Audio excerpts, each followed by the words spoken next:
And welcome back to All Star Fandom Prime. We've got a load episode for your night at a new time at 10, just for the time being. But first up, we have a lot to sort of go over it, and we're going to get through it at a quick pace. But we do have the fallout from Supergirl. Didn't do that great at the box office for DC Studios. They're already doing somewhat damage control. So we're breaking down those numbers and what that means, and we're zooming out to pretty much ask the big question: where does DC actually go from here, and how are we feeling about it right now? And then also, after X-Men 97 season 1, we now have X-Men 97 season 2. It finally dropped on Disney Plus, with the first 3 episodes already out. So we're going to dive into that. And on the back end, we're going to have our Fandom Radar, things we're looking forward to that we don't have time for. That's why I'm talking fast tonight. Let's jump into it.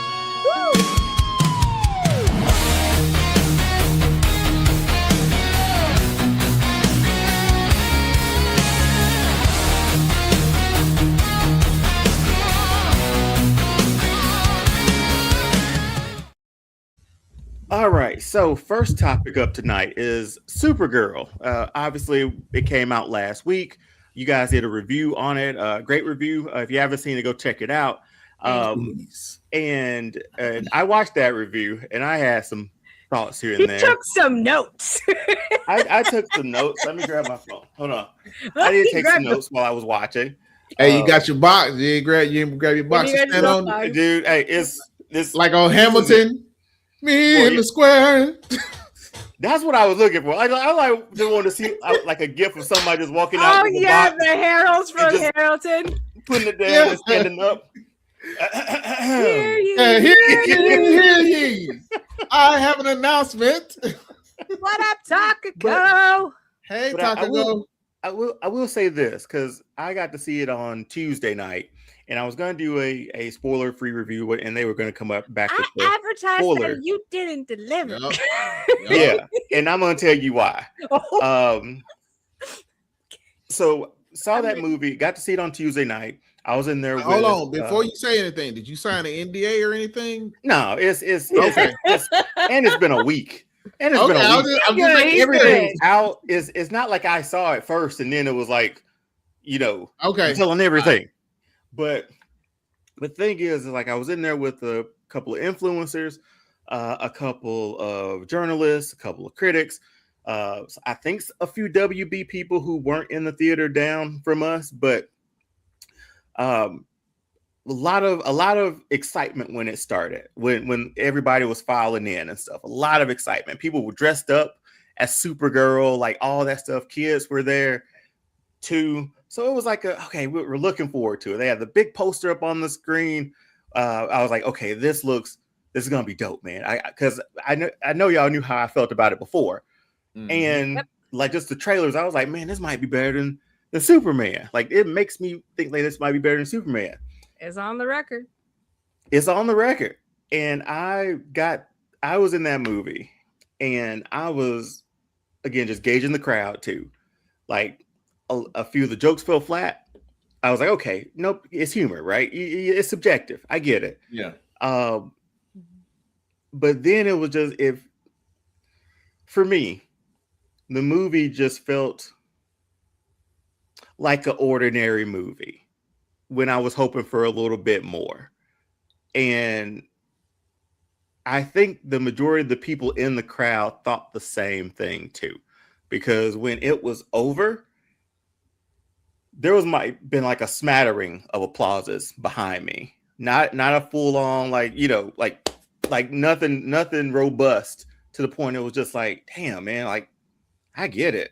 But then you want to know that one part was like when we got to the end of the movie and there was no after credit scene, they booed. They booed. And here's the thing.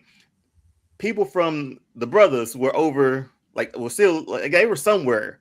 Because somebody came in and like snapped pictures of all of us excited about the movie before it started. Right. And I don't know if they heard those, but they were hot for me. Like they were hot and heavy boos and I look over to my friend who took me, Evan, who's friend of the show, been on the show. I told him the same thing I told y'all. I told him the same thing I told y'all. they played it safe again, man. Like this movie was safe again. I like Millie Alcott as Supergirl. I think there's a lot for her to do, especially when you like harken back to like the recent Supergirl TV show and sort of like how she had like a compassion about her. She had that same compassion about Ruth. You know what I mean? Mm-hmm. So I was like, this is a dope cut. Like she can be a dope Supergirl. But then it was at a point where I'm like, at what point in this movie did she decide? And y'all may clear this up for me too. At which point in this movie did she decide, okay, I'm going to embrace being Supergirl fully, and I'm going to embrace going back home and being a part of Earth? Did I miss something in that instance? No, like, it happened right at the end. Right at the end. Because I'm like, what was that inciting incident that, that made her? Because that's what I was waiting for the whole time. I was like, okay, this is going to be dope. She's going to put on this suit and sort of fulfill her thing. You know what I mean? But then I think back to like the end of Superman, like she showed up with the coat on already. Then we went to, and she was drunk in the suit. Yep.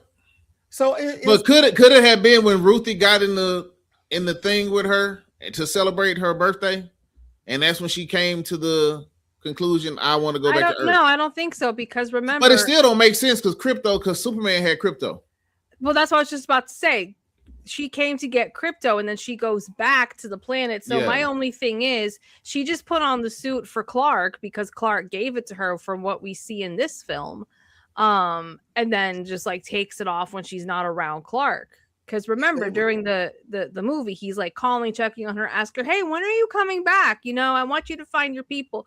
But to answer your question for me, I thought it was in the cave on that planet where the green sun was, where she'd been laying there for a while, because Ruth brought her the suit and they had that little bit of a dialogue. So I thought that was the moment when the yellow sun comes in, because she's like technically slowly dying, and you have time to kind of think through a few things. Yeah, but it just it felt like it just happened to me. Like it was a lot of things in this movie just felt like they just happened. Jason Momoa as Lobo, crowning achievement of his career as a comic book character. That character is who he was born to play.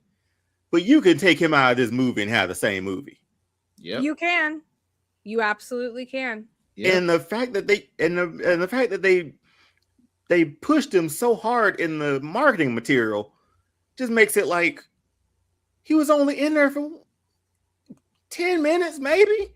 Like, it's a short run for him as Lobo in this thing. Well, that's why I said in our initial review that I did with Doc, the way the trailer was cut, they made it seem like there was just going to be like a temporary team up to take out a common enemy for this film, which I was very curious about, because from what I learned from you all in the comic books, he's not like that. So I thought, well, if he's going to do that, it's interesting how they would find this connection given what the character is in the comics. And then Doc on the review said, nah. So yeah, but see, that's the thing I'm too. curious, did you have that same reaction when you saw it? When I saw this movie, I was like, they got so much great material to pull from. So much. Yeah. And the stuff that they cherry picked specifically for Krim was, Doc, I know. All right, you said something to the effect that he was like, every time he came on the screen, like you hated him. He was a good villain for you. Dude, he was villain type A for me through that whole movie. There was no, remember in the comics, there felt like there was a charisma to him. Like there was he had character. This guy was just evil villain. Yeah, killed your folks. He was just straight hate. You just hated him. This is it. But I felt like there was so much more from him too that we could have gotten from that character. And I know we're trying to truncate a comic book down into almost a 2-hour movie. I get that. Not everything's going to make the cut. But there's so many parts in this movie where I was like, like this, like the fight scene in the bar. I would have loved to have seen that. I would love to have seen her just rock people. We fast forward to the ending where we get that her song, with the song and stuff at the end, where they're just circling around Ruth. I'm like, I want the way she just flew and dragged that dude and pummeled him like that on the ground, like bounced him like a basketball. That's what I want to see. that's different than what you would get from Superman, right? Like that's different based on the Superman we just got. This one oh god, every time I like me and everyone talking about it, it was like every point he asked me a question about it, I was like, he said, I feel like you're coming down even further, because he was even thinking it was a pretty middle of the road, where it could have been so much more, man. Like it, and I think, Doc, when I was in there, I thought about what you told me, man. Keep my expectations low. And then I think to myself, but then I think to myself, I shouldn't have to. Yes, you should, dadgummit. Because you see how you acted right now, bro. Because here's the thing, I wanted to love this movie, man, before I even saw it. Because I do like the character Supergirl. I think Millie Alcock is a good love her in this Kara. Role. I think she can. And the comic book was phenomenal. I thought they were going to go more with the comic book. So let me ask you about this. Well, let me ask you. Yeah, that's what he said, and pretty much it's the only foundation from the comic book is the Ruth connection, Crypto getting shot or whatever, that's about and saving him. That's about it. Like there's a lot of parts where could this movie have probably helped out if it was 20-25 minutes longer, perhaps, just to fill in something. And give me something that connect to the next Superman or whatever too. Okay, don't leave me in the dark. We're gonna get to that because I'm gonna get to that because I have that down too. Real quick to what Doc just said, because we talked about it in the review, like having more time with Ruth with her endeavor of wanting to get revenge for her family, like having like just sitting with her a bit longer before she gets the connection with Kara. And that's what it was for me. Like the fight that she had on the bus, necessary? I don't know. Like, did it build anything? It just showed Ruth that that's the power she has. And there were so many like power ups, power ups, deep. I'm like, let's just go somewhere with a yellow sun and let her rock these boys, man. Like that's what just even the kryptonite thing. Okay. I don't, Doc, you can help me with this. The kryptonite part of it, where he injected her with 3 shots. Three shots. Now all I need is a yellow sun, and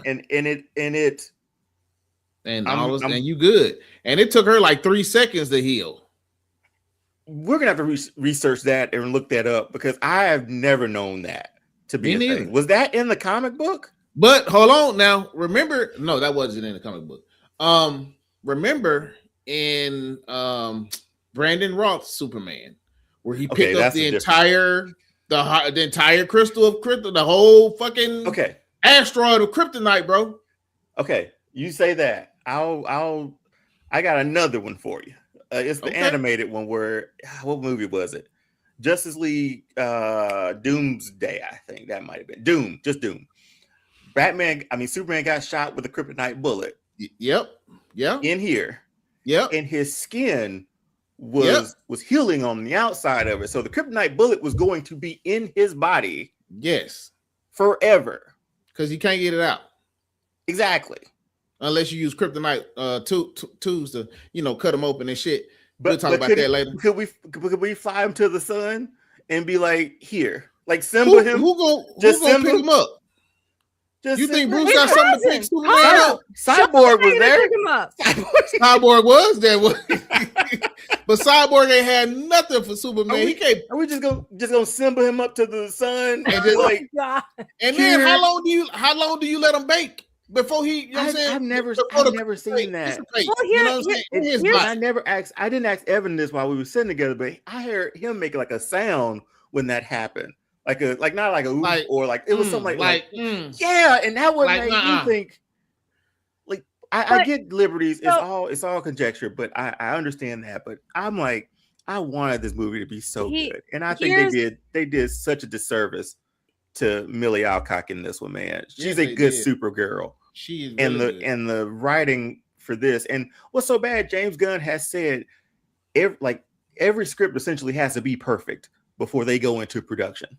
He is quoted as that. To him, it's perfect. And that's what I said. To him, it's perfect. I'm not okay. What's that? You're not what? I was gonna say he's the director. He's the captain of this ship. If he thought the script was perfect, bro. So he didn't direct it. You pointed that out. He didn't direct this one. Nope. It's coming out It's coming out a few now that I think his last name is Gillespie who directed it. Yes. It's coming out now. Like they might have like clashed a little bit on a few things. That one that they clashed on the song that was used for that the fight at the end. Yeah. No, the fight at the end. That was a thing. They clashed on something that like the movie was cut or there was stuff taken out, like all that stuff. Typical DC stuff. You know what I mean? We've been around this block before. Jen. I'm just thinking, I don't want to ruin this to Jen. I'm just thinking how much better this movie would have been if she did have Comet as well, though. Well, Jen, go ahead. I thought if Lobo hadn't been in and you gave me Comet and where he came from and his origin and how he came to know Supergirl and be so loyal, I think that would have been a better story. You don't have to raise your hand. Just hop in. Just double dutch this thing. Just hop in. Hop in. Come on, Jen. Jump in now. Jump in. You've been here long enough. So I want to go back. No, I'm going to play a little advocate, just a little bit. For the kryptonite comment, my only thought is because she was on the piece of rock for so long with the kryptonite virus, maybe she built up an immunity to where she can handle it different than Superman. That's the only thing I can pull. That's the only thing I can pull from with the material that I saw. Because in case for anyone watching, I haven't read the comic book yet, so I don't know. Yeah. I'm just going off of what I was presented.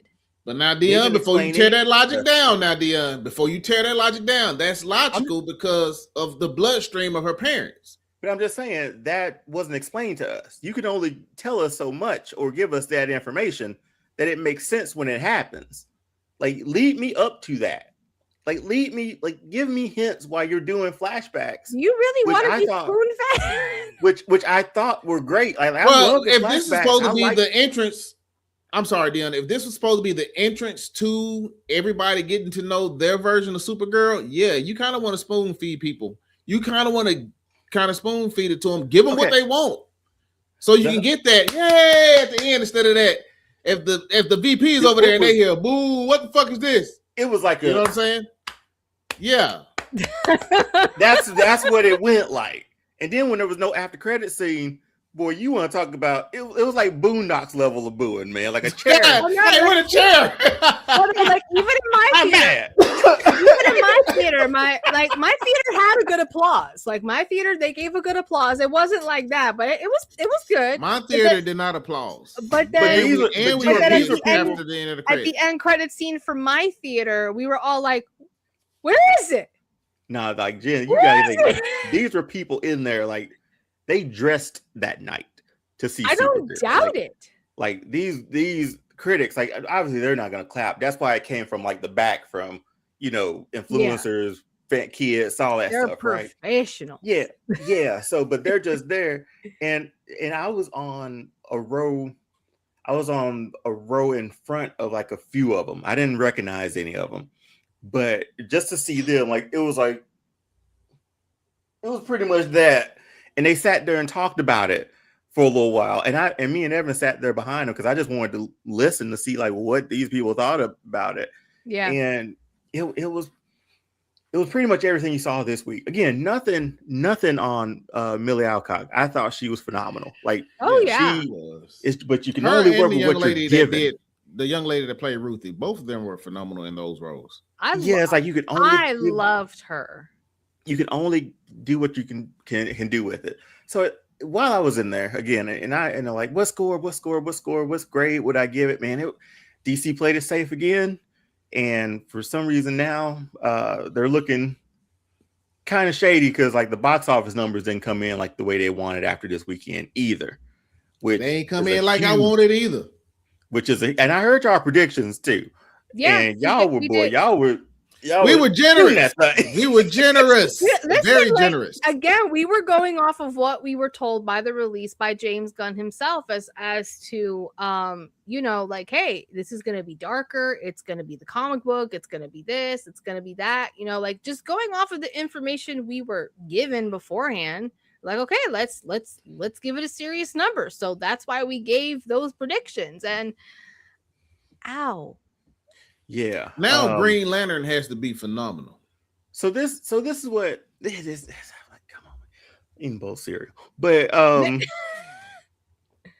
my biggest thing here when I came out of it too, again, if I gave it a score out of 10, or what we do, did y'all do out of 5? Out of 5 flames. I think Doc usually like a 3.5. I'm going 3. Yeah. Because it was just that. It was mid. It was just an ordinary superhero movie. Oh my goodness. Which is a shame. Hey, look who's here. What's up? What's good? What's up, Dan?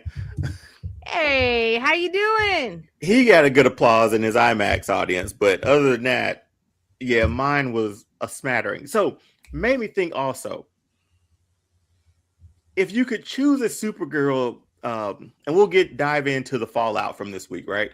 Mm-hmm. If you could choose a Supergirl story to substitute for this one, how would you introduce Supergirl now? Like, obviously, this is Monday Morning Quarterback. I'm gonna give mine because I've had a few days to think about it. I'm gonna let y'all think about it. Go ahead.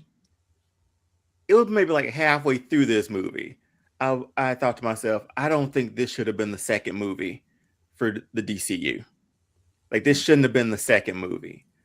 And then I thought about another Supergirl story. It's that one. It's the animated one. I think it's comic book 2.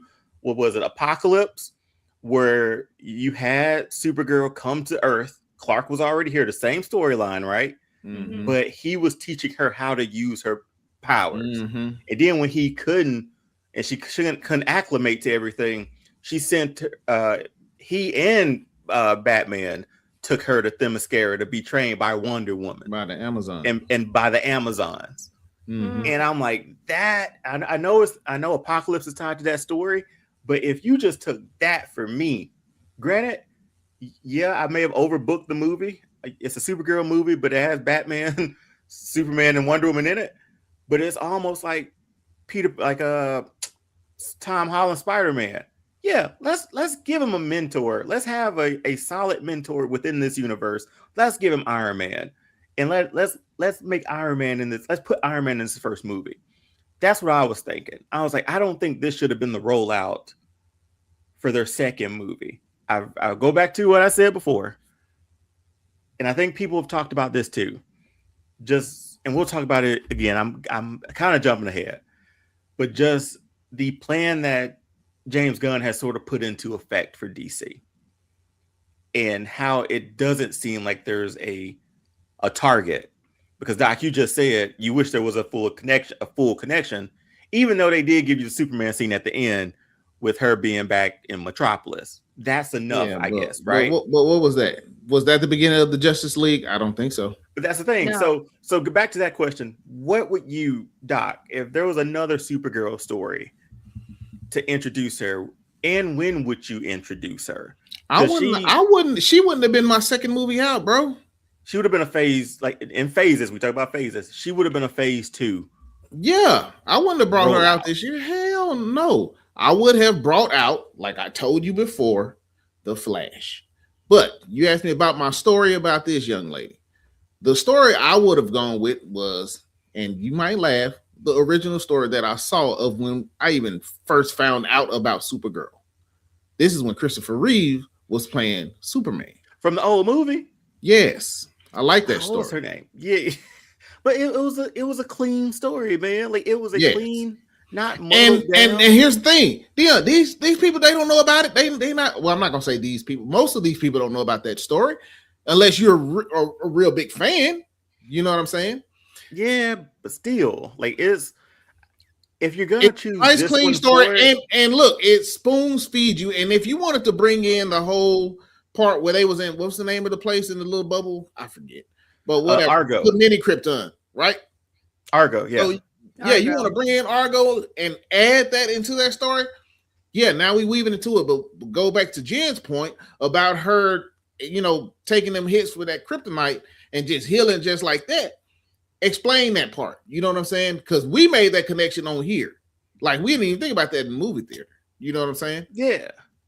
It was, but yeah, not the second movie. I think Jen, I'll ask Jen, but Doc, we agree on that one at least. Shouldn't have been the second movie. You know what I've always said. Let's get the Trinity, and then let's build from there. And build from there. It's an easy formula after that because you can weave in and tie them into everything. Yep. Now it's just hard to sort of see again James Gunn's vision for the DCU. Jen, it's everywhere. If you got a story or anything that you're familiar with Supergirl, or just like when would you have rolled her out to the DCU? That's a little hard to say. I mean, because to what we're saying, we don't know what James is building towards. So because we don't have that pinpoint of this is where we're going, at least where we can roll it back a little bit. Going off of what I've seen with the new Superman movie, and the fact that we're getting Green Lantern, you probably could have held off on Supergirl for a while. I mean, I still don't mind the end credit scene that we got with her, and you put a pin in it for a later time. I do like your idea because it, like thinking about what we got presented with just some of the little nuggets of what happened to Krypton and the little rock in the sky that was floating that became its own little city, and then how she makes it to where Superman is at, what is it, the Antarctica? Oh, the Fortress of Solitude. Yeah, thank you. Thank you. The Fortress of Solitude. You could open the film with her landing at the Fortress of Solitude and have that same scene open up the film, and then to your point, Dion, see the beginning of her journey with Clark and learning how to communicate with her, and then doing some flashbacks to what happened to her, like with some of the bits and pieces we got in here. And then, getting that little tidbit with Krypto. And then if Wonder Woman is coming, that would also be the point too, to introduce Wonder Woman, because that's comic book accurate. That's using the source material, as we always say, because you can do that. But then, like I said, just starting out with the Trinity, you got your top three. Like if I'm building a team and a squad, that's my top three. Those are my box office numbers too. Like those are gonna get butts in seats. Like no matter how bad a Batman movie might ever be, it's still gonna do very well. Like no matter how good or bad, it's gonna do well. Superman, you saw, did well last year, but and Wonder Woman, we already know like that one did gangbusters. With Gal Gadot, first one, Wonder Woman that killed. So if you're telling me like we're building a new DCU and you're starting with those three, I don't know if it's a point where like, hey, we got Robert Pattinson's Batman, we want to give Wonder Woman or put on hold a little bit, even though they have started a little bit in motion with that movie. But I just, looking back now, if you're not going to use the source material fully, don't choose this one. Like don't let Woman of Tomorrow be, just because you did Man of Tomorrow or doing Man of Tomorrow, you don't have to do a Woman of Tomorrow. And if you introduce her down the line and you already have established Batman, Superman, Wonder Woman, that's a dope story, man. Like and you don't have to, again, there are supporting characters in that. You're still going to tell her story through that. And I think that connection between her and Clark could be stronger too, because he's going to be trying to connect with someone that's supposed to be older than him, or was older than him, or is like it's the whole thing. They changed it in this one because I asked Doc, I was like, I thought she was older than him, and they she's supposed to be like 15 years older than him, and then they changed it to where she's younger. Well, it's the other idea too, like her ship left right after his, because that's another storyline, right? Like his ship left, and then her parents sent her off in a ship. Hers got knocked off course, so she didn't get to Earth until Clark was a grown man. And even though they left at the same time, sort of deal. So there's a lot of stories I think they could have pulled from for this one. this might not have been the one, and it shouldn't have been their second movie because they did a disservice to the people in this movie. Those three people right there. Yeah, because the story is so strong, and yeah, just disappointed, man. Just like that's all I was when I came out of it. I was like, I wanted to love that movie. The trailers got me. And then really for your first experience with the critics, man, for the hit like that, just that sucks. I got the old dial tone. Nobody, disconnected. That's how it felt when it went off. Like, boy, this is. And then they played it safe again, man. No hint to next movie, even though she's supposed to be appearing in Man of Tomorrow. That's the next time we'll see her. It's Clayface. That's the next movie. Well, and it's supposed to connect, and we're hoping it connects to Batman. Yeah. So let me go through this stuff for Supergirl real quick, okay? Just so we can give an idea of what went down. So Supergirl did not have the opening DC hoped for. $38 million domestic debut against a budget north of $170 million. Good. A mixed critical reception. And Peter Safran, he's the co-CEO of DC Studios. He made a statement also saying that they're breaking down the numbers and the quotes and why fans are calling this one okay but not great. In a statement, the New York Times DC Studios co-CEO Peter Safran acknowledged Supergirl didn't meet our box office expectations. He went on to say too, because this guy is just one component of a broader long-term strategy at DC Studios that we remain confident in. So he came out and sort of gave James Gunn like, hey, it's okay, get back out there and play. That's what I picked up from that. So that's his thought. I mean, because it does happen. So I mean, it does, and I will admit there was a lot of negative culture to this toxicity towards this movie too, because of obviously a female, a woman, two leading ladies. Thank you. Two leading ladies.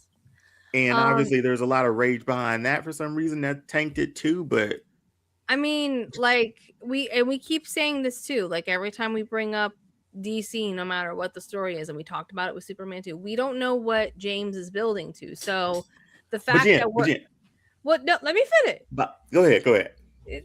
I mean, so just going off of that comma where he's saying go back out there and play is fine.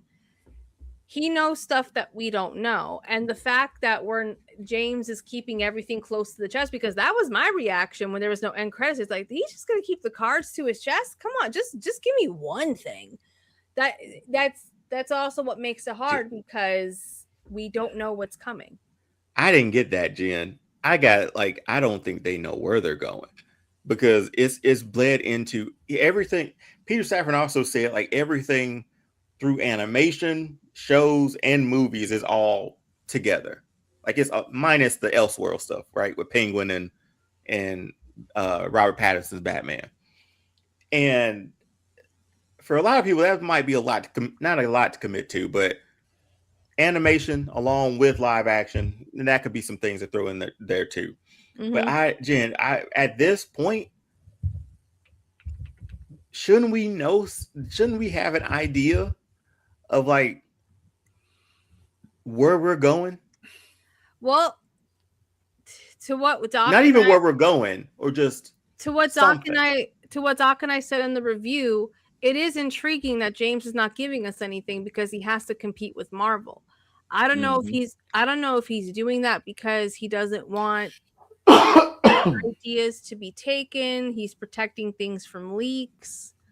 To me, it just makes it intriguing. Like, dude, what are you doing? What, protect things from leaks? I can look out my window and see Lex Luthor walking around like Buzz Lightyear around here in Atlanta. I know. So it's not like that. It just feels odd. Doc, real quick on this one too. Just a quick question, and we can move on to like the future of it, because I think that's what we're going into now. Yeah. How damaging was that $107 million potential bomb? I hate saying bomb. How much does that hurt the momentum for James Gunn and the new DCU? Quick answer for the question. She was 15 when she landed here on Earth, supposedly. So whatever timeline she bounced off into took her 15 extra years, and she was only 15 when she got here to Earth. And the thing is, there have been so many other interpretations, man. She's been younger, she's been older, it's one of those things where, how old is she? Stick to it. Yeah, it's just been one of those things, right? And we know, like, Superman's been Superman for 3 years at least up to this point now too. But yeah, Doc, what do you think? Does this kill that? But no, momentum? I think it hurts. I think it hurts severely, like we discussed earlier on our review. They spent $170 million. Yeah. They have to make north of $300 and some odd million even just to break even. I don't even think that included marketing either. The 175. That's what I'm saying. Yeah. So they only, and then so I looked up some numbers too. Worldwide, they only made $72 million. I mean, I personally thought they were going to make well over 100, but I think that they go back to the drawing board on this one and be like, hey, do we even bring her back out in the next 3 years? No, they've already confirmed her for Man of Tomorrow. So she's in. So this 100% confirmed. Yes, she's in the next Superman movie. Like, she's in there. But they can easily just take somebody out. I don't think they'll do that, man. Like, the backlash for that would be too harsh. And on top of that, the backlash for this is not. But nobody's blaming her. Like, no, not blaming her. They're blaming the studio. It's the studio's fault. You know what I'm saying? Nobody's blaming her. Yeah. It's never these people. It's never these people. Go back to the DCEU. It's never those people. Nope. It's the people we can't see. It's the people behind the WB shield. So it's one of those things where, like, does it hurt? Yes. I think it definitely does. A whole lot. But does this make you nervous about Clayface in October? Hell yeah. I was nervous before we even got to Supergirl. I was nervous about Clayface because we've never got that POV of Clayface before. Of course, was it a scarier episode when it came down to the animated series? Sure. But we never got full-on horror Clayface. And I'm kind of honestly interested to see what we're going to get, considering the fact that it is coming out in October. There's going to be a lot of good horror films coming out in October, a lot of slashers and monsters and stuff like that. So it's going to be real interesting to see how far they push it. I think it'll work too. I mean, it's a small budget, maybe like $40 million budget. It's pretty lax compared to this. But for me, I'm like, okay, it's another DC project. I don't want to get excited about it, because I know, like, once I get excited about it, it's like Lucy with the football, man. And I'm Charlie Brown. Like, I'm just running. Yeah. And DC just pulling that ball from me, man. Like, I'm trying to kick it, and they just pull it. Just up in the air, man. And so that's they're like, oh, Chuck. Yeah. Oh, Chuck. I mean, for me, I thought the movie was good.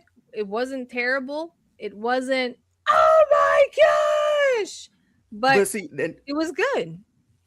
But Jen, like I said, I thought it was all right, and I also told Jen right. I now think she should have read the comic before she watched the movie. I'm glad I didn't. Well, you know what could have been done a little bit like that. That comic could have been like an extended version of this. Yeah.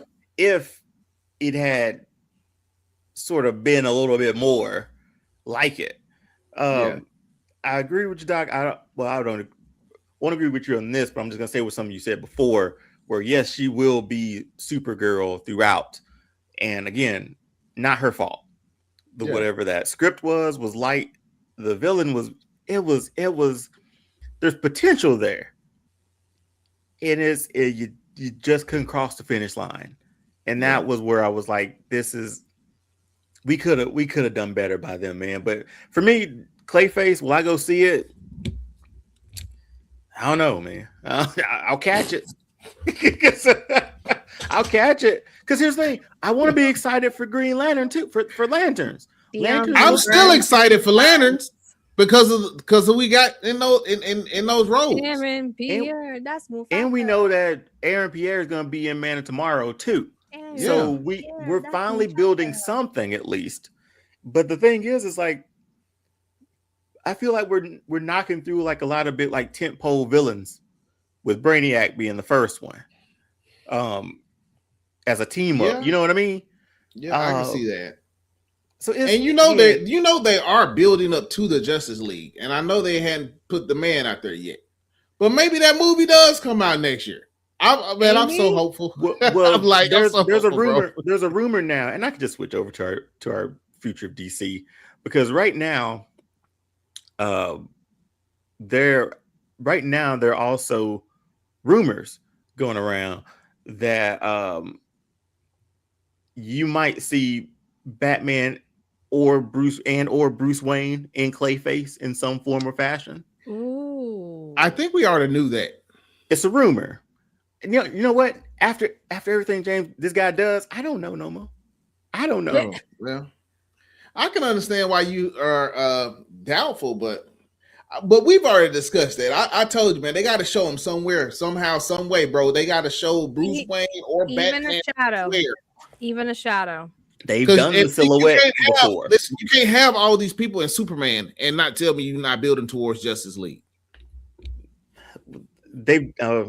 Well, I think even Peter Safran came out and said, like, that's not.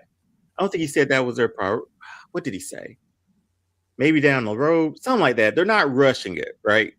Right. Any means, which is what they shouldn't. Which, and then I was thinking though. Would you be mad if they didn't give you a Wonder Woman before they show Wonder Woman again? What do you mean? If they gave me a Wonder Woman?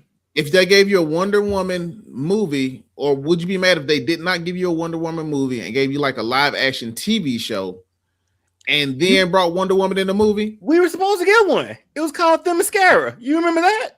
Oh, shit. Yeah. See? You know what? You are right. We were supposed to get stuff like that. We didn't get it. See, and now I see Jen's face, and I see Jen finally coming to grips with how I feel every week I get on this show. All I was gonna say was, do you need a hug?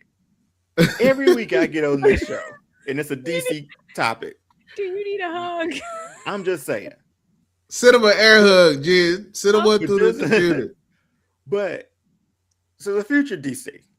Let's dive into this real quick, and then we'll get into our X-Men review before we head out. So this brings in like a bigger conversation, right? Forget Supergirl's box office right now. Mm-hmm. Where is the DCU actually headed? Like, what's next? What's quietly been shelved? And with a Warner Brothers Paramount merger looming all over it, how are we really feeling about this universe right now? And just to confirm, just so you have an idea, so in October 23, we got Clayface hitting. We got Lanterns this summer. Lanterns. Yep. And Man of Tomorrow, July 9th of 2027. With James Gunn back in the director chair. Brave and the Bold. Again, that's a DC. There's been 2 or 3 new projects for Batman, apparently.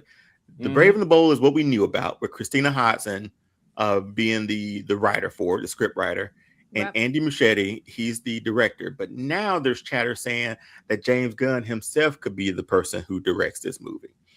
To go on even further, there's I don't know if y'all covered it last week.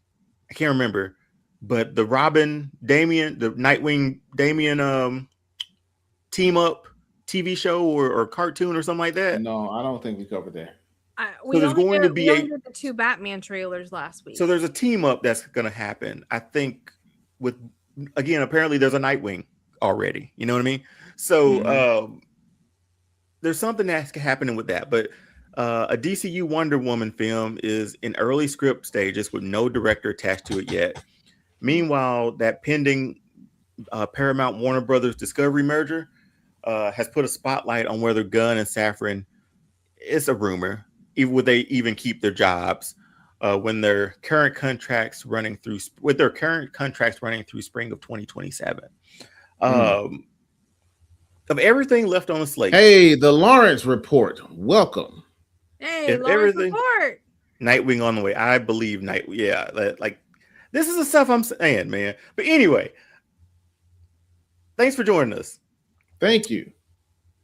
Of everything left on DCU slate, what are you most excited about, and what worries you the most, Jen? I can't say that I'm worried, just because I can.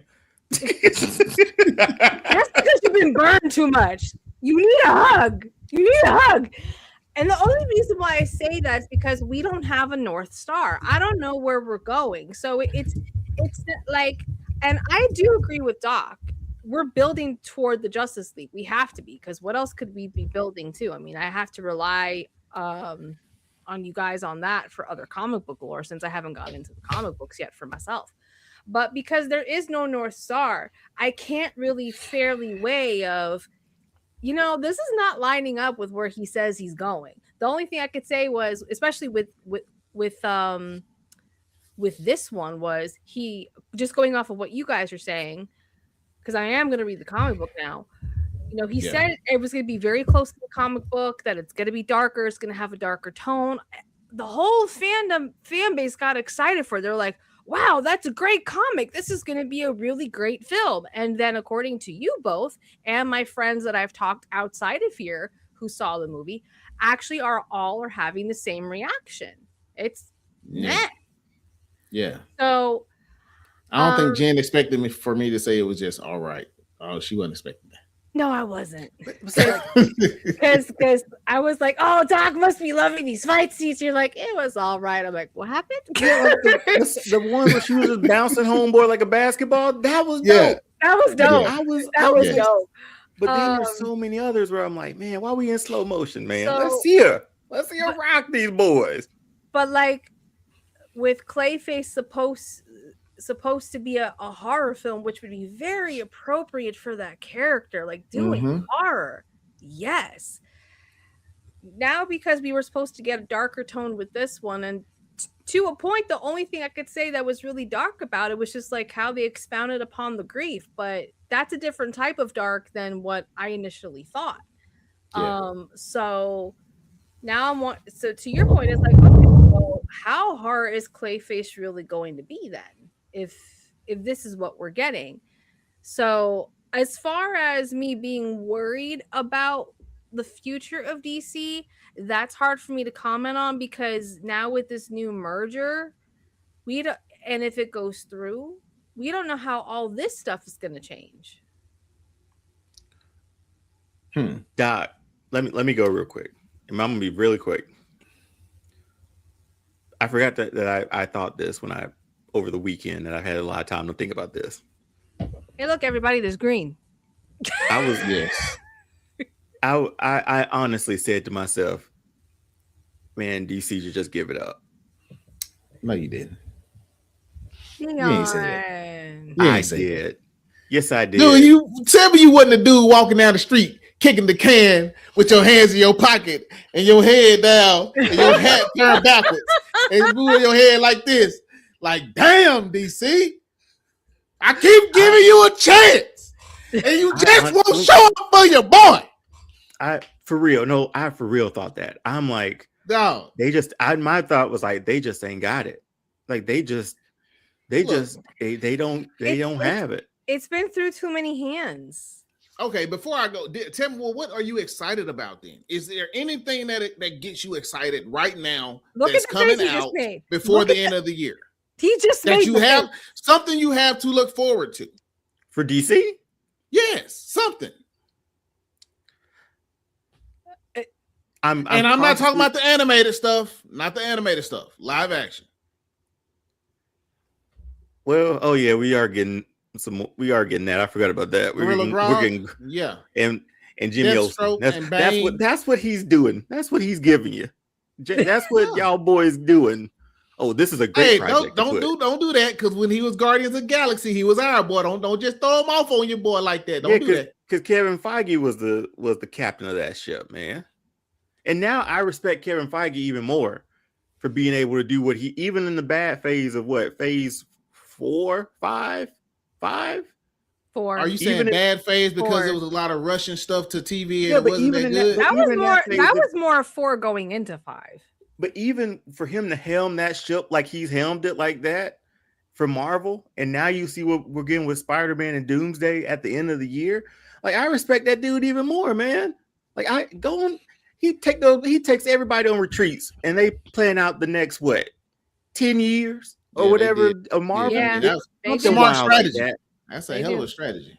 And boom, we done. We know where we got Secret Wars coming out next year. Again, they have a North Star for Marvel. DC doesn't. It shouldn't be that hard though. Like, because I mean, exactly. I mean, I agree with you on this. If he was paying attention, it shouldn't be that hard because you got the secret sauce and the formula. But let me answer your question. Excited? Yeah. Hey, man. Yeah, you hit my man Jimmy with the C though. You ain't have to give him the C list, bro. I mean, he ain't even what like what Chris Brown said. He on the outside looking in the club. I am excited for Lanterns. I'm gonna give that a shot. I think that in longer form and whatever that mystery is behind it, I think that will work. I think I'm excited for that. Let me jump on that comment.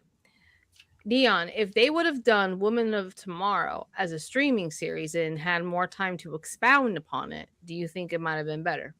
Oh God, they would have had a chance to do everything. 6 episodes, I think it would have been way better. They would have had a chance to do everything. The reason why I asked that's 6 to 7 hours of story. And the reason why I asked is because we talk about this a lot, especially when we talk about the Star Wars IP. What stories are better suited for a film versus a streaming series? But Jen, and that's where I think they mix this one up. This one, movie, that one, streaming service. But that's the thing, man. Marvel didn't get into streaming until a few years ago with Disney Plus. They were still able to give us really good stories, fleshed out stories within a 2-hour movie. But that was pre-COVID and under different leadership. No, but again, true. But here comes Disney Plus with the whole, hey, we need TV shows. So they had to do that. And were some of those great? Yes. Were some of those bad? Yeah, the God in Monsters, but I think so are we done with Gods and Monster slate is a good question. Because we had the Creature Commandos. Well, I was going to ask you. He prioritized that. He prioritized that early because he had them broken into factors and stuff. But Gina, if they're big enough for, I'm just thinking because I was like, Supergirl should be on the big screen, man. That would be dope. She's always been a TV show where second fiddle to Superman. That's true. So let's put her. TV. So let's put her on the big screen again. So I don't have a problem with that. There's some characters who probably would be better on TV, like a booster goal, something like that, like a team, like you have to say it like that though. Yeah. Or Plastic Man. I don't want to see them in a movie. No, I never wanted to see him in a movie. Just put them. Those are the ones who worked. But with this, man, I'm worried, man. I am.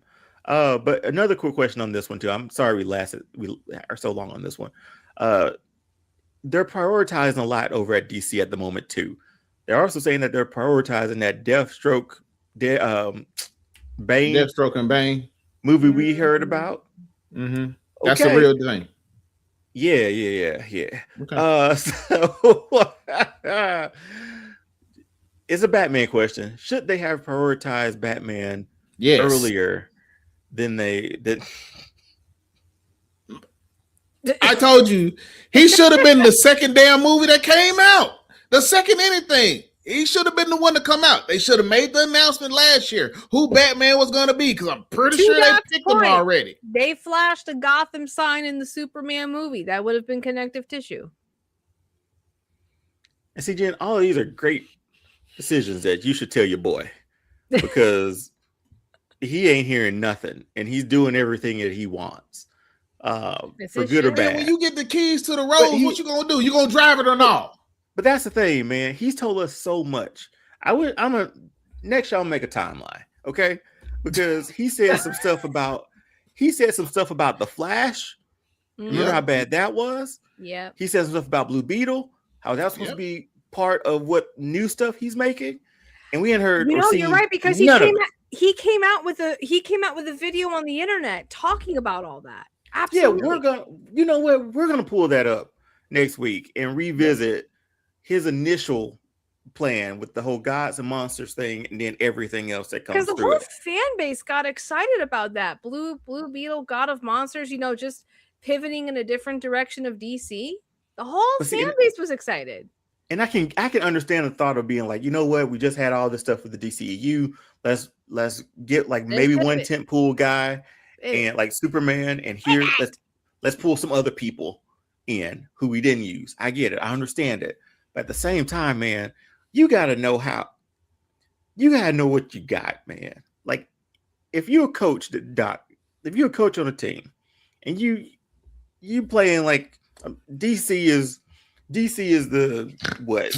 The seven? I'm not DC. Doc, I'm just saying. Listen. Marvel is the 2016 Warriors, 73-9. 73-9 for the year. And you look at your playbook or your roster, and you like, who in the world I got to go against this team, man? And you just look down the line. And I look down the bench. Who are you pulling up? Doc, who are you pulling? All right, man. Me personally, if I got to pull somebody up out the hat after Superman, of course it's gonna be Batman. That's who I'm pulling up. Then who else? And then after that, I'm gonna pull up Wonder Woman. We gotta find her. And then what else?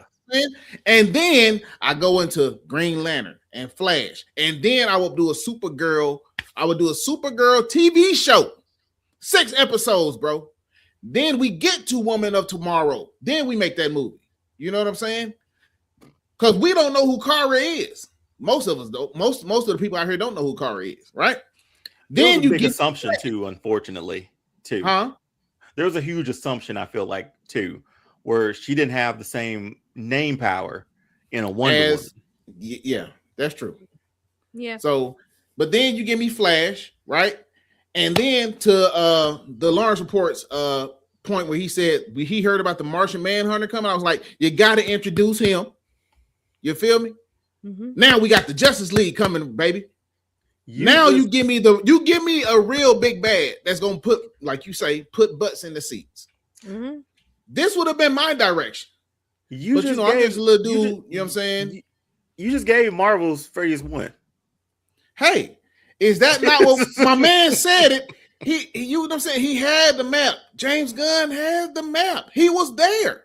All you had to do was open his eyes and pay attention. It's true. So I mean, I told y'all mine. Superman would have been the first.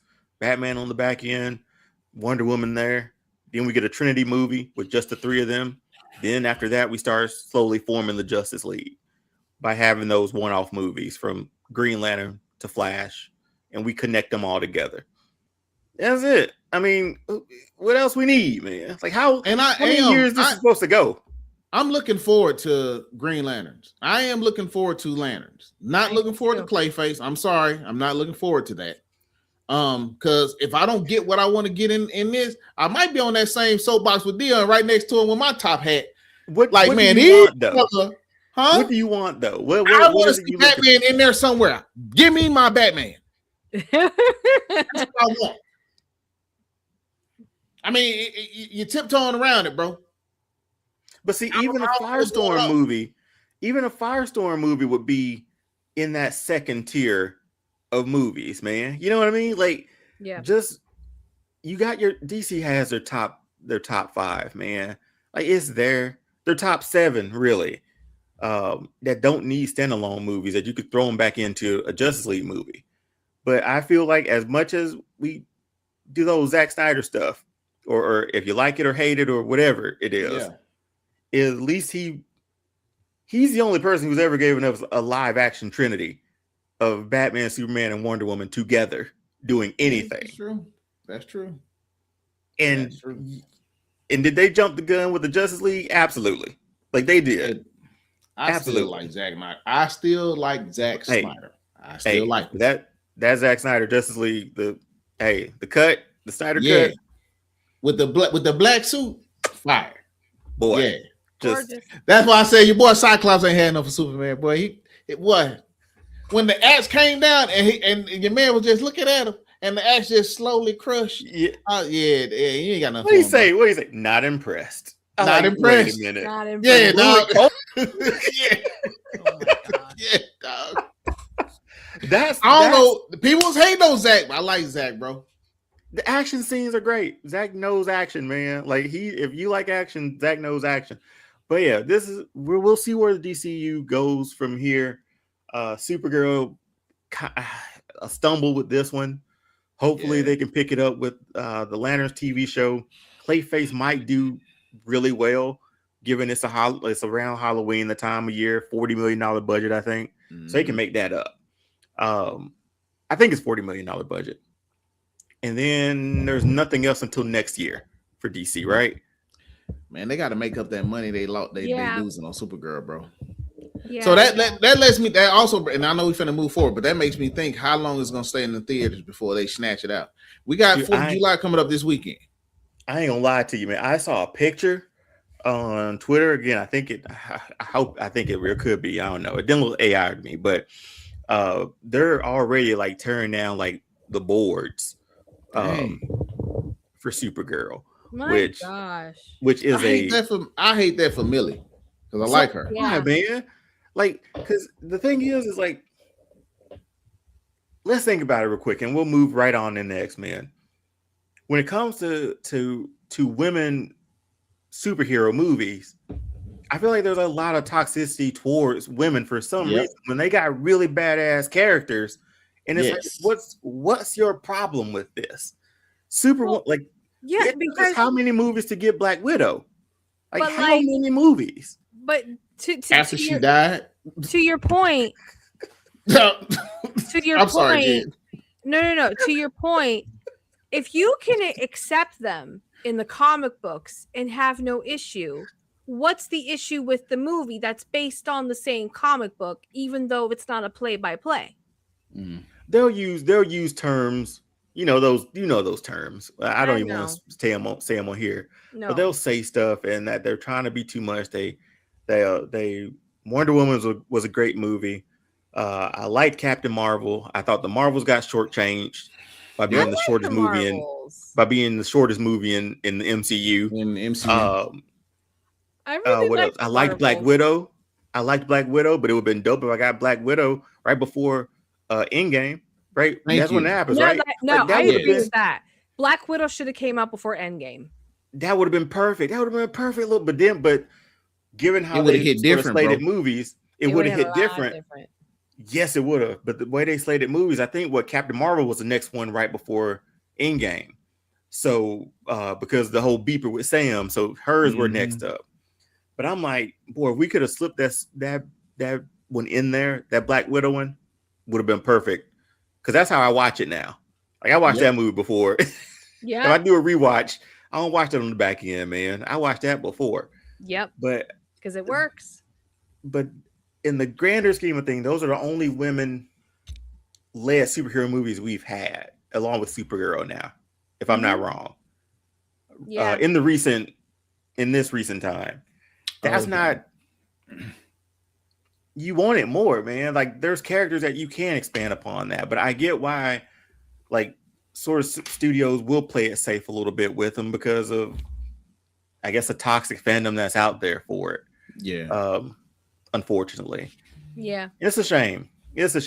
But hopefully DC can do something else, and we'll be right back here, talk about it, and I'll let you know how I feel, optimistic or not, but I'll let you know. Set it down here, dog. Set your bar down here, bro. But something I'm not setting the bar low for. Hey, it's all the way up. It's all the way up, bro. We're back, baby. So switching to good news this week. Hey. X-Men 97 season 2 finally hit Disney Plus with a 3-episode premiere. You, Eric, and it wasted no time. Thank you. It wasted no time. Time travel, apocalypse, lore, good. A fractured team. So let's break them down as much as we can, and then just go through what we can. So season 2 picks up right after season 1's finale, scattered the X-Men across 3 timelines, following the Genosha tragedy, ancient Egypt, circa 3000 BC, present day 1997, and a devastated future ruled by Apocalypse, Wolverine, Storm, and Morphs. All the gang is there. Season 2 has 9 episodes apparently, and they're going to be wrapping up on August 12th. So episode 1, Days of Past Future. So we got Forge and Bishop. We start off there. They launch a plan at the mansion to rescue the X-Men scattered across time.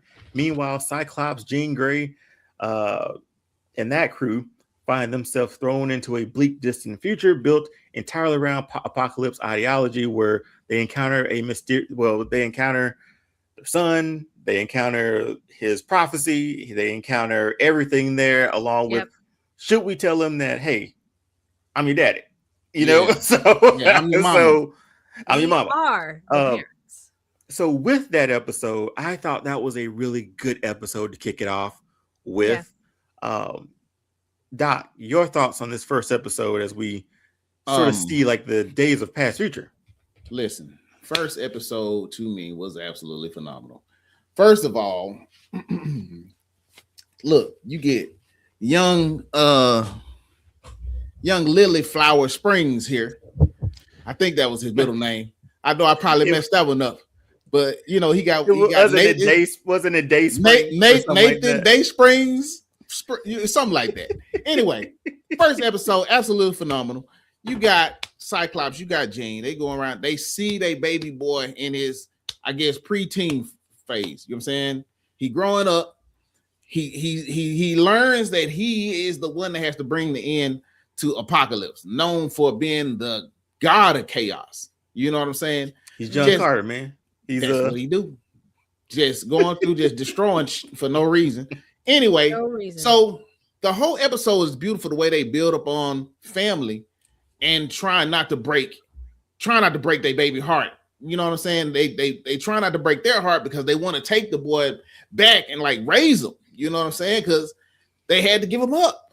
You know, and then the fact on after Genosha and what happened on X-Men the first season. And how he, what happened at the end of that with I mean, it was sad. Y'all need to go back and watch it. X-Men 1, 97, season 1. Anyway, this first episode, I thought it was absolutely phenomenal. And then to come to the end where Apocalypse is like, okay, since they here effing up my plan, I'm gonna go back in time. And snatch him up. I like how we gotta get how Bishop says. Gotta get the X-Men back to the 90s. Yes. And then how, what was it? Was it Forge? Which one of them said we gotta go get them and bring them back to the 90s? That was Bishop. Yeah, that was Bishop. Said, okay, all right. I know one of them said, I was like, oh, they gonna keep playing up on this 90s joint. But I ain't worried. I was so happy. Bro. Even the way Apocalypse said, I gotta go back to the 90s. Yeah. It was. But for me, this first episode, it was action. It gave me what I was asking for, and it's like they didn't miss a beat. So I really enjoyed this first episode. Like I said, and the stories weaved into it as well. I like how when they came back, Wolverine didn't have his metal claws. I like how they kept that as part of the details. You know what I'm saying? And his hair is like super wild now. You know what I'm saying? Morph is still in love with him. You know what I'm saying? My man turned into Thor, man. Yeah, he did. And he did turn into Thor. Was this that was this episode, yeah. Because he came in swinging. Yes, it was. I was like, is that Thor? Yeah. Because, on the last one, on season 1, he turned into the Hulk, remember? Oh, yeah, that's right. He did. Uh-huh. But, yeah, I thought this first episode was phenomenal. And I'll let Jen go before we get to episode number 2. Yeah, no, I think this was a great episode to open with. We get we get a quick refresher of where we left off, where we're going, where we heading, and they established the 3 timelines really well. So and I really enjoyed everything about it. I mean, everything that Doc said, I echo it. I feel the same way. So really great episode, really great opener. Yeah, I was happy. I was very happy. Yeah, this we didn't skip a beat, man. Like nope.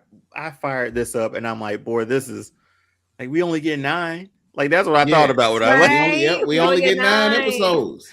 We only get 9 of these boys. We only get 9. I'm like, this is quality. I love quantity, the animation style. Like this is quality over quantity. Every single piece of this first episode was great. I liked the interaction with Cyclops, Jean Grey, and Cable, young Cable, and just the prophecy that like, hey man, you're the chosen one, man. Like, and then we also got the solar flare with Storm, with her rapping on the beat, man. Whatever she was spitting with that piano playing in the background. Hey, that's when she got them cosmic powers, son. You just sat back and watched the goddess at work, son. Hey, bro. People don't know Storm is powerful than them. Come on, boy. You might have to get the duck sounds ready because I was about to. She powerful, bro. People don't know that. People don't know she can control more than just the weather. And this is the introduction to that. When Mother Adu, what was her name, bro? Is that her name? I guess that's her name. I think we'll call her that. Yeah. But she was like, no, I've seen you control the universe. I've seen you control the cosmos. And that's when Storm started believing in herself, like, maybe I can control the cosmos. Like even at the beginning, she was like, I just control the weather. Yeah. I just control the weather. And she was like, no, she spoke that into her. You feel me? Man, she took that thing to the next level, bro. Then crunked up the spaceship. Let's get it riding. Come on, let's roll with it. And she did that, whatever she was spitting, man. Again, that little piano in the back. Like, I was like, boy, how she know to say all that? And she ain't never done this before. I'm with it, though, man. Yes, she has. She been here for a while, dog. She's a goddess. She been here several times. Now, this first episode was great, man. Like, this was just enough to be like, okay, this is a good start to this season, because after talking with Julia and Eric, it was almost like we knew we were going to get 3 groups, 3 stories. Yes, but this was a great way to sort of. I'm jumping a little bit ahead, but this was a great way of dropping those. Drop all 3. Here's your 3 stories for your 3 separate groups right now that we're going to be trying to put back together as the season goes on. And we're going to maybe try to lock that up by the time you get to episode 4. So now you're like we're building to the, obviously the team back up. Right. Yeah. But I thought this was phenomenal one. I dig Forge with the mullet ponytail, man. You can't do wrong with that. That can fix damn near anything. Anything. He fixed Storm. I mean, come on, dog. No, dude.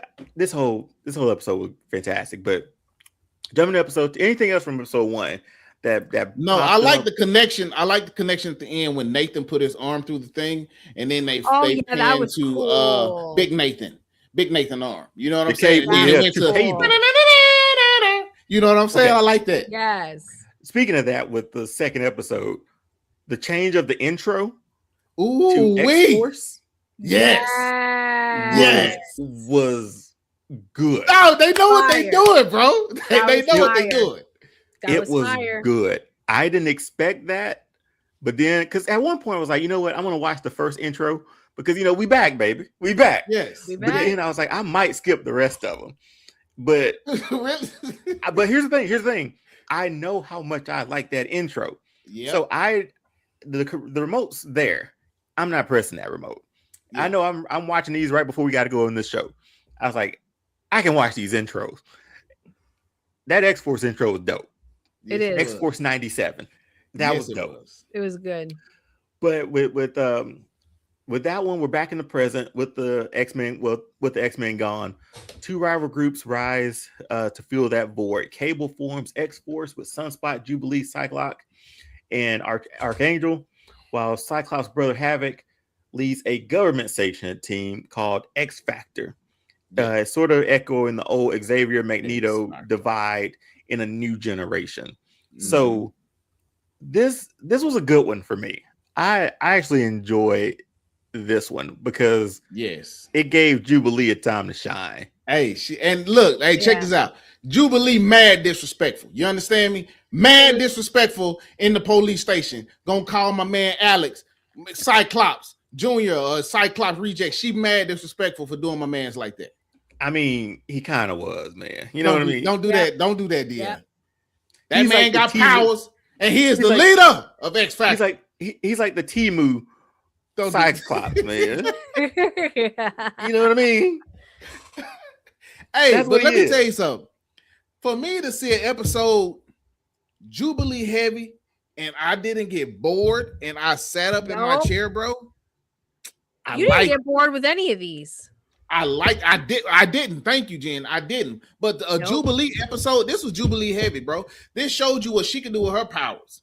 She still ain't learned how to fly yet. I don't know how long they've been off Earth or in this timeline. She still ain't learned how to fly, but her powers are getting stronger.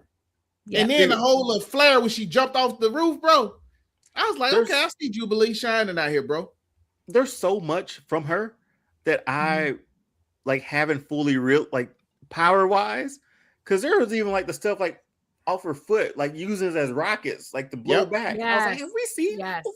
Nope. But I was like, she was trying to do that in season 1. Remember, she rocked this up. She rocked this episode, man. She was, but our boy Sunspot was over there getting money on the arcade. But she just sitting here putting having the machine. And then here comes Cable. Aren't you supposed to be the spunky one? Cable. Hey, bro. And then it was on and popping from there. Even though I know her and Cable, they're gonna get into it afterwards because your man was on a different kind of mission, bro. Well, it's the kill rule, right? It's that, right? It's you don't have to, but Cable's but we going to. We're going to.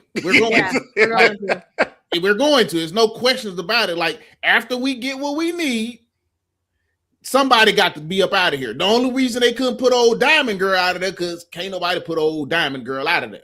You know obviously Emma Frost is there and wheeling and dealing like she always does, right? Exactly. So, but no, and then when Jubilee realized that, she's like, ooh, maybe we picked the wrong squad to jump on. You feel me? Mm-hmm. Dude, this was a fun one.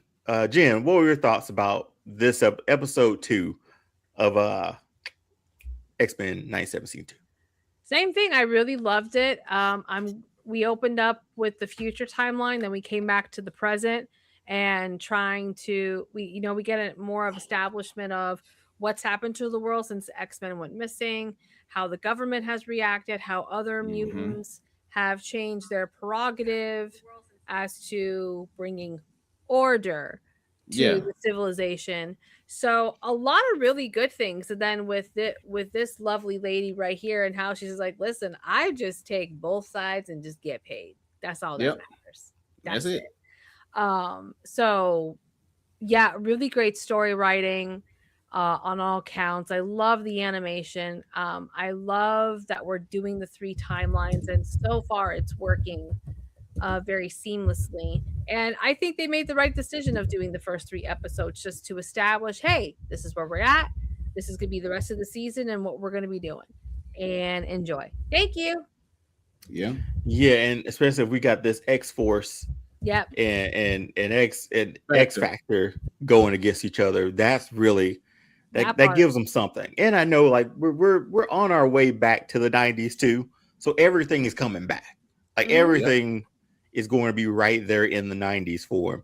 I don't know what to expect, honestly. Again, expectations are high, but right now they're sitting at a 100% fresh tomato rating for the season so far, for 3 episodes out right now. And I expect it to stay there. So we're loving this just like we loved it season 1.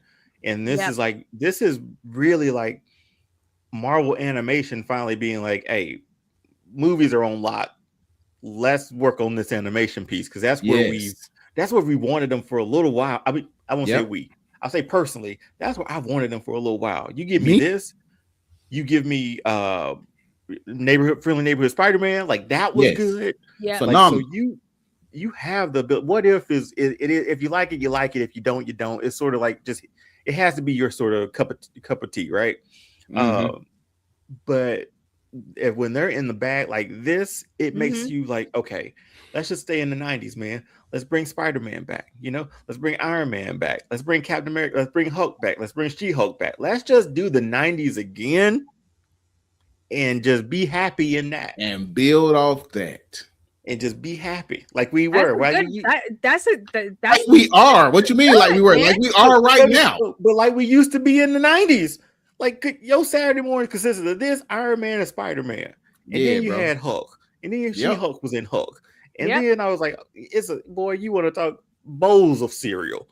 We blow through. Now, I did have to take a break because, Buzz Bunny and Tweety-Bird got a whole hour in there. You know what I'm saying? I mess with For mine, Looney Tunes was always the last thing that came on. So it was like all the heavy hitters in the morning. And then like Bugs Bunny and the boys would be on like at 11, 10:30, at 11 to 12. Yeah, 11 to 12. And I was like, okay, I'm cool. Like I saw the big hitters this morning. Like let's drop some anvils, man. Let's have some fun. But really good first episode, and so we get to the second episode as well too.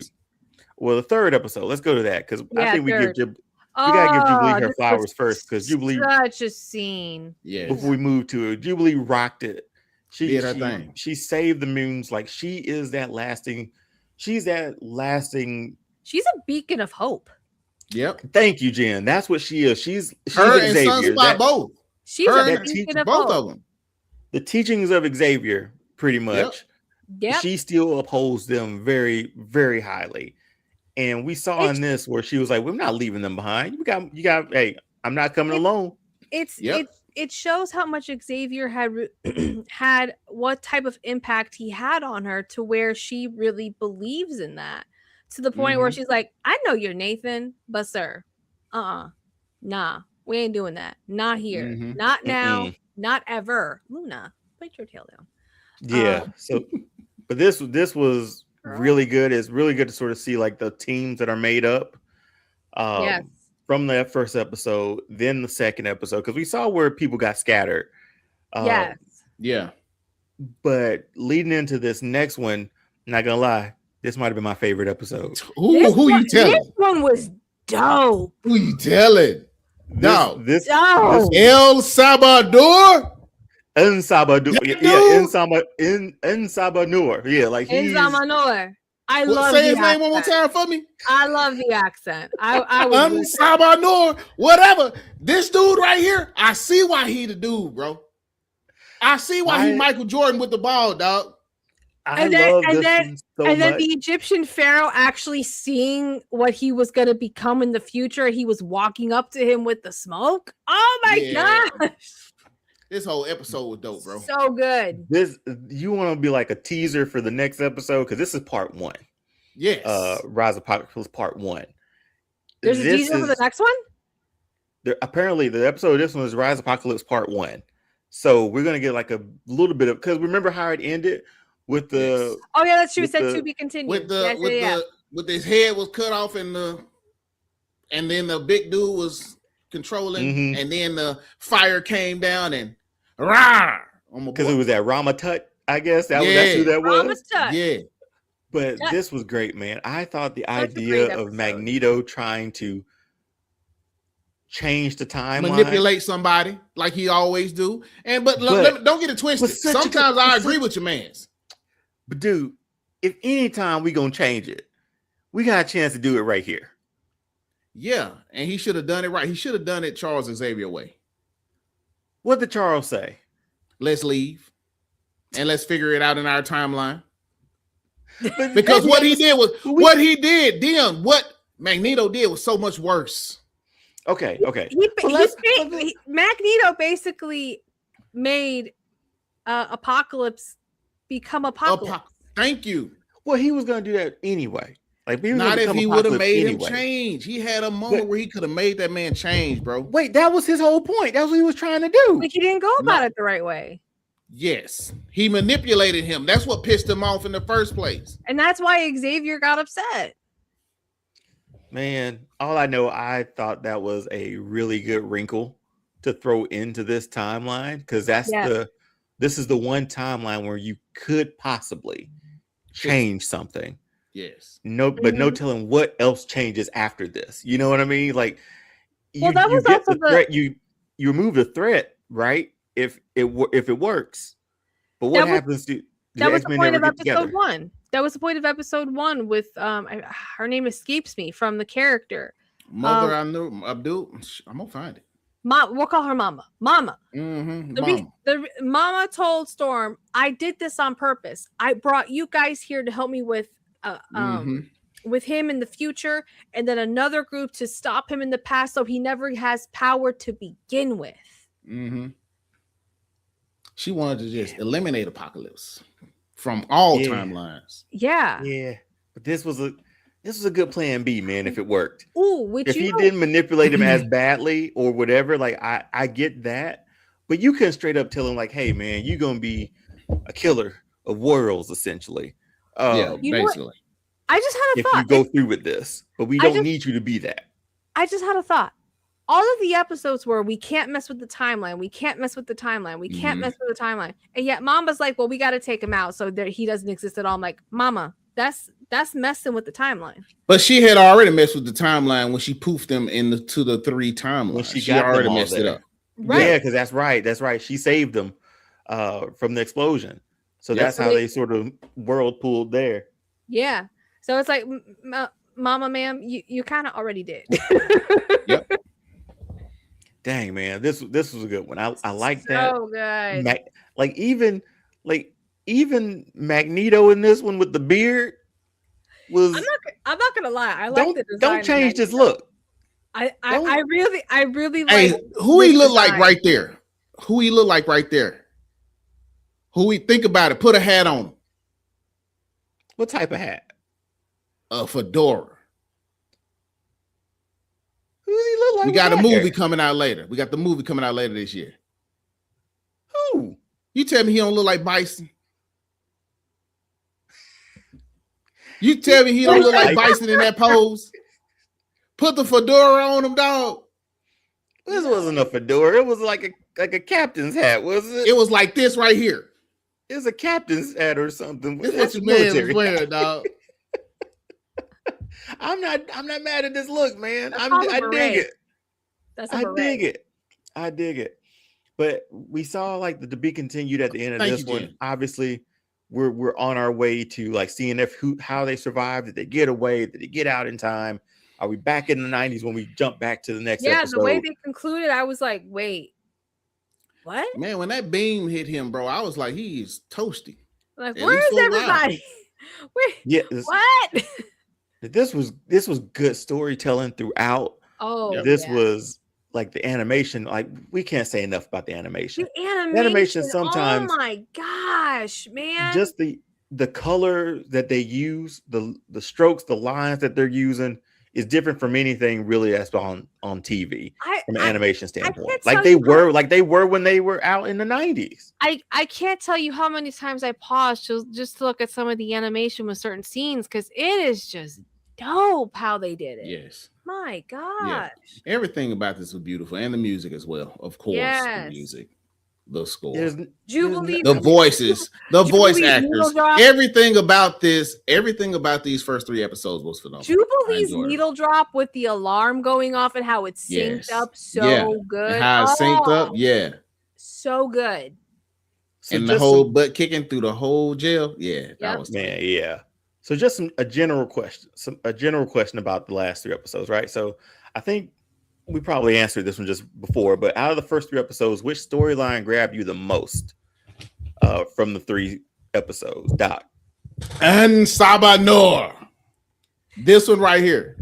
Dog, by far. This was what I wanted to see. What did I ask you the last time when we were talking about X-Men Days of Future Past? I said I want to know, where did he come from? And how did he become so powerful? You did. This dude was born as a slave. This is the story you give me, and he become the god of chaos. Come on, dog. Well, not this only is that, the best story of the first 3 episodes, bro. Not only that, he's the first mutant in mutant history. Thank you, the first mutant, bro. So when I tell you Magneto up royally, bro, he could have been the first student of Xavier. He could have been a good person. Come on, dog. Had the bald dude not went to him, be like, yo, my man, your dude manipulating you. He lying to you. It's like the go ahead and kill this man. He been enslaving us and everybody we know for generations. Cut his head off so we can go up here and take care of the other cat. It's like the What If series with T'Challa, how T'Challa was the one who changed Thanos' mind. True. But with this one, Jen, like it was what that's why we had to do it Xavier's way. Yeah, and that's the thing. Like Xavier, I like the idea that he could have been his first student. Like he could have Xavier, but he didn't want to touch him. He didn't want to touch the timeline, right? Yeah, he wanted it to be pure. He was like, "We will handle him when we get back to the 90s. We see where he is. We see where he's going. We know how we can fix this." That's Xavier. You hadn't handled him though. You know what I mean? Like you've had opportunities, and you haven't, bro. Jen, now what about you? Episode 3. I loved it. Yeah. I think we're all on. I loved it. I mean, there are moments from 1 and 2 that I really love, but then this one just had a weight to it. And I was in it. Mm-hmm. So I think we may have answered this one too. Which character you think is going to have the biggest breakout arc this season based on these 3 episodes? Doc. Bro, when he pulled a scarf down and put the horn to his mouth. Jubilee. Oh, so you go in Apocalypse again? Yes, I told you that when you asked this question the first time. I told you this man is going to be. I said we get 3 different Apocalypse. This is going to be phenomenal, bro. We get 3 different Apocalypse. Can I point out something, Doc? You're wearing his colors. Your head's I know. That's why your head is red and you got the yellow. That's why I went with this. That's what I'm telling you. Man, when he, like I said, when he pulled the scarf down and pulled the horn up, I'm like, I was like, he about to be on and popping, bro. Ain't no stopping him right now. No, and like that, and just based off that, I'm gonna look, Doc, dang. I'm gonna to be different. I'm gonna go with Gen 2. I think the Jubilee arc might be pretty dope this year. Because she's got to be that voice of reason to Cable a lot of times and to that group, and she's going to grow up faster than we've seen her grow up, like ever. You know what I mean? So she's gonna have to grow up a little bit faster. But I think there's a good arc for her this season, and no telling what happens like with her and Sunspot too, where that's like the new romance. I'm hoping they don't have no man. Look, I almost couldn't take it with what happened with Gambit, bro. I can't take it if something happened with. Let's not put that out there. But you know how they do, Dion. You know how they do, bro. They gonna snatch your ass up by your heart on one of these episodes. You felt me going that way, though. Yeah, I know. That's what I'm saying. Now, you already know what they do. You know how X-Men get down, bro. I mean, wasn't there a while back on one of our shows where we talked about someone said in an article that there's gonna be a lot of offing. Yeah, somebody said, but no, they said that about Doomsday. That was about Doomsday. Oh, okay. But this is again, they're back, man. Like it's so good. It's good to be where we are right now, man. This is the good side of our fandoms, right? Like when we get stuff from our youth and then it comes back and it comes back with a vengeance, it felt like, man. This is Die Hard 3. But this is I like how you connected those. Yeah. That was like Die Hard 3. But let's go ahead and jump into our next session, or our last thing for the night is on our radar. Obviously, these are things that we didn't have fully time to commit to, but wanted to just peruse over. Take again. And let you know what's on our radar. So Reacher is back for season 4, August 12th on Prime. So Alan Richardson returns as Jack Reacher, adapting Lee Child's 13th novel, Gone Tomorrow, and moving the action to New York City. The 3 episodes dropped. The first 3 episodes dropped. The first 3 episodes dropped together. Then it goes weekly through September 16th. The same day, the Mariah Sten led, Mariah Sten, that's her name, led spinoff, the Neely one, her show, arrives with the full season on Prime. So we go right from Reacher straight into Neely. Yeah, so that's gonna be dope. And I think they've already greenlit season 5 of Reacher 2. So who knows how much we're getting of Can I tell you, that makes me happy, bro, because I like the 2 movies with Tom Cruise. I know a lot of people hated on those movies. I like the John Reacher character, just like I like Jack Ryan's characters. I love both of these characters. But with Reacher, when you like read the books or read the synopsis or anything like that, you knew he was a big guy. And when you saw Tom Cruise, you're like, nah. I get that, but it's Tom Cruise. Tom Cruise gonna do what? Put what in the seats? Yeah, he did. On another note, and we'll probably play this trailer next week if you hadn't seen it. Alan Richardson's in another he's in an action movie later this year. Yes. And there's no dialogue. None. What? Have you heard? There's no dialogue. No, I hadn't heard about that. What? Oh my goodness. I peeped. I saw a little bit of it while I was, on vacation. A little bit of the trailer.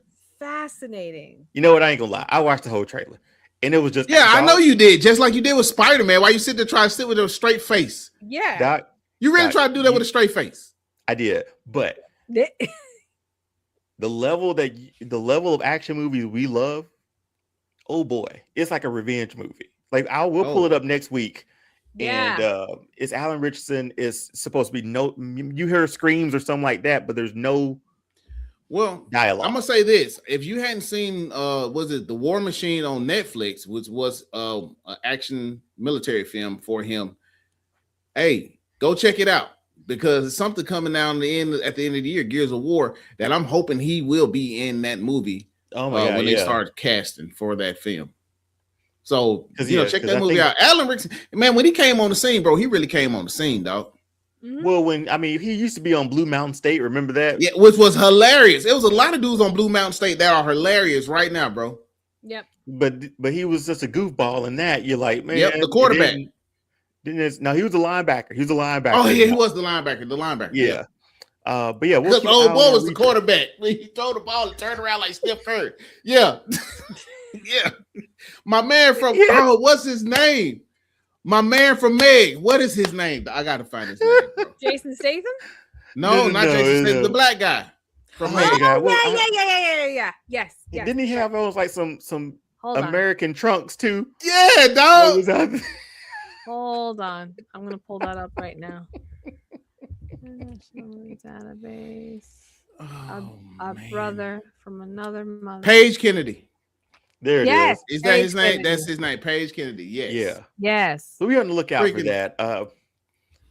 Another some DC news right before we get out here. So there are rumors, if you didn't know, that Tom Brittney, he's rumored to be DCU's Batman. Don't know how fully true this is, but that's one name that just come out of nowhere. John Campea, he sort of had a bit of a scoop over the last week, saying like it's not a name that he in quotes, not a name I would have guessed. And then social media quickly attached Tom Brittney.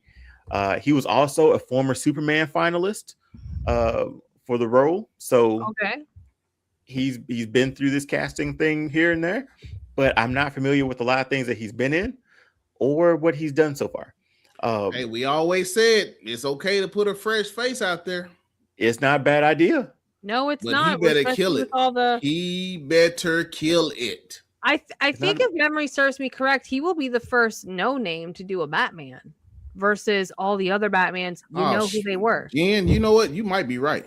I think it's the first no name. So I'm looking him up real quick. Hey, Jen, did you say he was a no name? Well, a no name Batman? To a point. She's saying first without a big, large name like. Oh my God! Here we go. So real quick, I pulled up name Batman. So let's see. Finish reading that, Jen, and we'll play this real quick. Okay. All right, Mr. Brittany. Let's see. He was in Greyhound, Make Me Famous, Grantchester, Unreal, some of his highlighted work for what he's known for. It looks like he was in Outlander in 3 episodes, the TV show. And he's 35 years old too, so he can probably play in for a little while. Yeah, so he's done a lot of mixture of shows and movies. He was in Invasion one episode. So yeah, a little bit of a mix. Yeah. So we'll see. And he's and just put out there, he's an English actor. So another it's been some controversy on that lately, boy. We ain't gonna get into that. We're gonna get into name that Batman real quick. So first thing first, his son doesn't believe he was Batman. The director took a black marker, drew a Batman cowl over his face in a magazine, and decided his jawline was perfect for the part. And if a fan complained to him about wasting money on a ticket, he'd personally refund them $8. Who is this Batman? Damn, that's a nice person. Personally refunded $8. Doc, who do you have? Is it George Clooney? Yay! I can only think about when somebody closed their eyes and draw the cowl on his face. That's the face that popped up in my head. Why did you find one with a nipple? You could have, because that's the one he had. That was his uniform. That's the only one I could find. Yeah, that was his uniform in his movie. To where his name covers it. Nope, you getting all those nipples.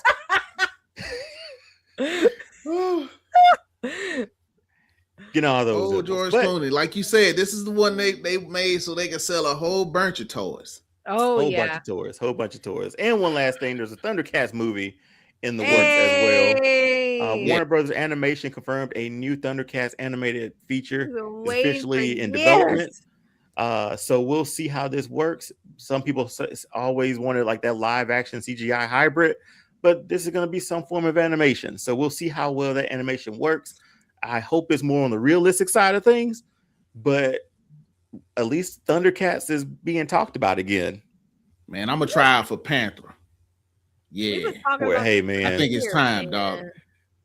You know how deep Panther's voice was? Hey, well, you know you can come and try out too, Dion. I'm just saying, and we can go in there together as a team, and I can go low, and then you can go low.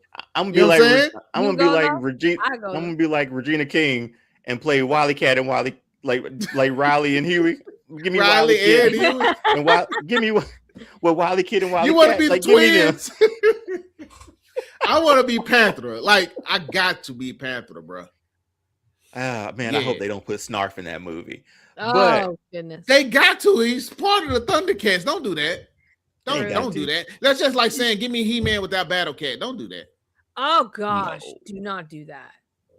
But a ThunderCats movie is in the works. I'm sure everybody is super, super happy about that. Thankfully. And I'm sure He-Man still did well in theaters too, right? Yeah. It did fine. It did okay. Yeah, it did but good. I'm sure it'll catch on streaming and purchase.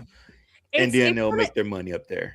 It's gonna be one of those films that when people catch on to it, where people say, "Man, I wish I would have saw this in the theater." I think it's gonna become that. Yeah, and I've heard nothing but good things about it. It's just I don't think a lot of people went and saw it. So good. But so that's our show for tonight. All-Star Fandom Prime. Thanks for joining us. Thanks if you're catching on the replay.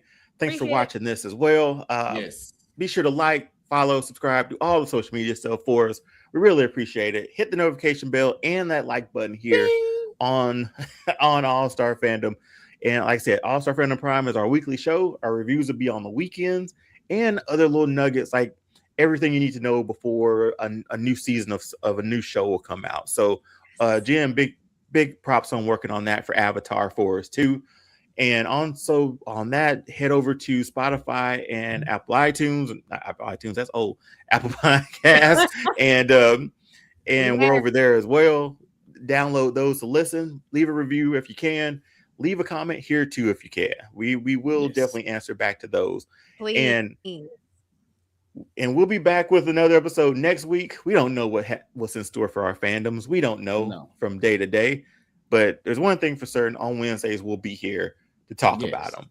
Yes. And it might be a cry, might be a tear here and there, but we get through it. We're a support group. This is a safe place. It's a safe space. Yes. Yeah. Like DC is DC, and so I can bring it here. Emily don't want to talk to me about it no more. You know what she said? And I will leave on this one. You know what she said? Like, I don't see why you keep going when you know, like the DC movies. Like, I don't see why you keep going and you come back and you're just like defeated. Like, or it's like that's why I got that image in my head of you kicking that can down the street, dog. Or like I'm surprised. I think that's what she said. Like, and you come back and you're like surprised it was bad. Or it wasn't what you thought it was going to be. I was like, I keep doing it to myself, though. She's like, I know. Like, why are you doing that? So we'll see if I go see anything else. We got HBO Max, so I'll get Green Lantern. But yeah, man, it's a tough time we live out here in these streets. But we'll be back next week. Yes. And until next time, peace. Peace.